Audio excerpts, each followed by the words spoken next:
ጤና ይስጥልኝ ተመልካቾቼ እንደምን አላችሁ? ዛሬ የምንነጋገረው ስለ ቫኬሪየስ ሊያቢሊቲ ይሆናል። ቫኬሪየስ ሊያቢሊቲ የምንለው ምንድነው ብትሉኝ በአንድ ሰው ላይ ወይም ደግሞ በአንድ ሰራተኛ በራሱ ጊዜ ስራ ሲሰራ የፍትሐ ብሔር ጉዳዮች ላይ ጉዳት ቢያደርስ እዛ የሚሰራበት ቦታ ላይ ፍትሐ ብሔር ገንዘብ ነክ የሆኑ ጉዳት ቢያደርስ ብቻውን ነው የሚጠየቀው ወይስ የሚሰራበት መስሪያ ቤት ነው የሚለው ነው። መልሱ ሁለቱም ይጠየቃሉ። የሚሰራበት መስሪያ ቤትም ይጠየቃል። ገና ለገና የሚሰራበት መስሪያ ቤት እኔ ጆብ ዲስክሪፕሽን ሰጥቼዋለሁ፣ ስለዚህ ያንን ጆብ ዲስክሪፕሽን መስራት ነበረበት እንጂ እኔ የለሁበትም ማለት አይችልም። በፍትሐ ብሔር የመንግስትም የግል ሰራተኞች ይህ ቫኬሪየስ ሪስፖንሲቢሊቲ ወይም ደግሞ ቫኬሪየስ ሊያቢሊቲ ይኖርባቸዋል። ኃላፊነት ይተላለፍባቸዋል ባይኖሩ በወቅቱ። አንድ ጥሩ ምሳሌ ልስጣችሁ።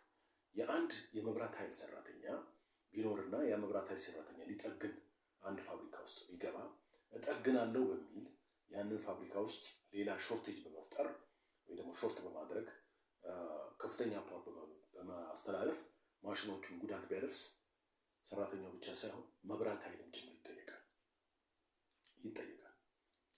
ይሄ ቫኬሪየስ ሊያቢሊቲ ይባላል። ምንድነው? ኃላፊነት ከአንዱ ወደ አንዱ ሲተላለፍ ማለት ነው። በነገራችን ላይ በግለሰቦችም ደረጃ ይሰራል።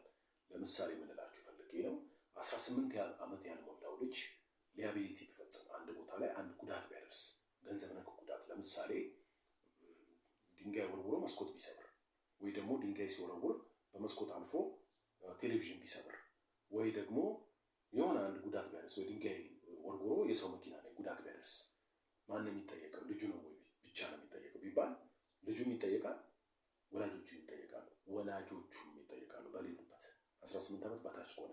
ይህ ቫኬሪየስ ሊያቢሊቲ ይባላል። ምንድነው? ኃላፊነት ሲሸጋገር ማለት ነው። ወደ ሌላ ወደ ኃላፊነትና ይወጣዋል ወደሚባለው ሲተላለፍ ማለት ነው።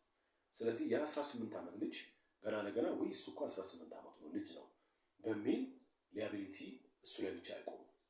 ከቻለ ይከፍላል ራሱ ወራሽ ከሆነ ገንዘብ ካለው የመሳሰሉት ስራ ካለው ይከፍላል። ካልሆነ ግን ወደ ወላጆቹ ዞሮ ወላጆቹ ያንን የተሰበረ መኪና ያንን የተሰበረ መስተዋት የወደመ ንብረት የመክፈል ግዴታ አለባቸው። ይህ ቫኬሪየስ ሊያቢሊቲ በመባል ይታወቃል። የግል መስሪያ ቤቶችም እንደዛ ነው። የግል መስሪያ ቤት ለስራ ቢልኩት አንድን ሰራተኛ ያ ሰራተኛ ጉዳት ቢያደርስ ፍትሐ ብሔራዊ ጉዳት በገንዘብ ነክ ጉዳት ቢያደርስ ያን ጉዳት እሱም ይከፍላል ሰውየው። ካልቻለ ግን ያው ወደ መስሪያ ቤቱ ተላልፎ መስሪያ ቤቱ እንዲከፍል ነው የሚደረገው።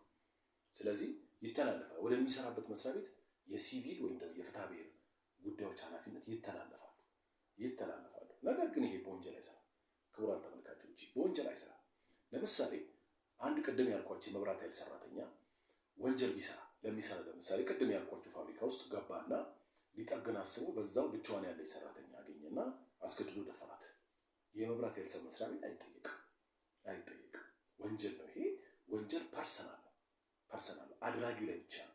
ስለዚህ ቫኬሪየስ ሪስፖንሲቢሊቲ በፍትሐ ብሔር እንጂ በወንጀል ላይ አይተላለፍም። የ18 ዓመት ያልሞላውን ልጅ ከ9 ዓመት ጀምሮ እስከ 18 ዓመት ያለው በኢትዮጵያ ሕግ መሰረት በወንጀል ስለሚጠየቁ ያ ልጅ ወንጀል ቢሰራ ወንጀል ፍትሐ ብሔር ሳይሆን አሁን ለምሳሌ መኪናው ላይ ጉዳት ማድረስ ሳይሆን ወይ ደግሞ መስተዋትን መስበር ሳይሆን ወይ ደግሞ ቴሌቪዥን መስበር ሳይሆን ሰውን ቢፈነክት፣ ለምሳሌ ሰውን ቢመታ ቢፈነክት ጉዳት ቢያደርስ ይጠየቃል በወንጀል ራሱ። ወላጅ አይጠየቅም።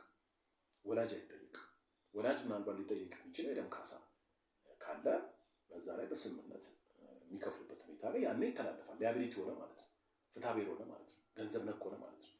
ስለዚህ ዛሬ ሌላችሁ የመጣሁት ቫኬሪየስ ሪስፖንሲቢሊቲ አንድ ሰው በማድረጉ ብቻ እዛው ላይ አይቆምም።